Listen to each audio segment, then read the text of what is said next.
ഫള ഫള ബാഗിലു ಥಳ ಥಳ ಬಾಗಿಲು ತೆರೆ ತೆರೆ ಬಾಗಿಲು ತೆರೆ ಮೇರೆ ಬಾಗಿಲು ತೆರೆದಷ್ಟೇ ಬಾಗಿಲು തെരദഷ്ടേ ബാഗിലു. ഭാര്യ കനകഹാമയുടെ ഈ വരികളിലൂടെ വിഷ്ണുവിലേക്ക് വീണ്ടും കവിതയുടെ കവാടം തുറന്നു. ഗ്രാമസൗന്ദര്യമുള്ള കവിതകളുമായി കനകഹാമ ജീവിത സഖിയായപ്പോൾ വർഷങ്ങൾക്ക് മുൻപ് ക്യാമ്പസ് മുറികളിൽ മുഴങ്ങിയ കവിതകളിൽ വിഷ്ണുനാഥിന്റെ സ്വരവുമുണ്ടായിരുന്നു. പിന്നെ രാഷ്ട്രീയ തിരക്കുകൾക്കിടയിൽ എപ്പോഴോ വരികൾ മുറിഞ്ഞു.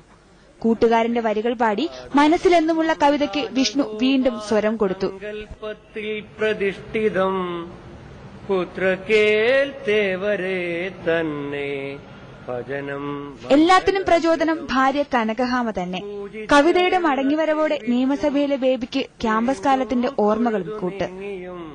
ഒരു കവിത ആലപിക്കുക, അതിന്റെ ഒരു സുഖം, അത് പുറത്തു വരുമ്പോൾ അത് കേൾക്കുമ്പോൾ ഒരു സന്തോഷം, അതൊക്കെ നമ്മുടെ രാഷ്ട്രീയ ജീവിതത്തിന്റെ സംഘം കുറയ്ക്കുന്നതിന് സഹായകമാണ്.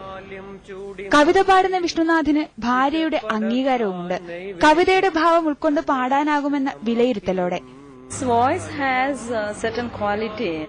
കവിതയുമായി തന്റെ ജീവിതത്തിലേക്ക് വന്ന കനകഹാമയ്ക്ക് കവിത കൊണ്ടൊരു ഉപഹാരം നൽകാനുള്ള തയ്യാറെടുപ്പിലാണ് വിഷ്ണുനാഥ് MLA. ഭാര്യയുടെ കവിതകളെ മലയാളത്തിലേക്ക് മൊഴിമാറ്റം ചെയ്ത് ആലപിക്കുക.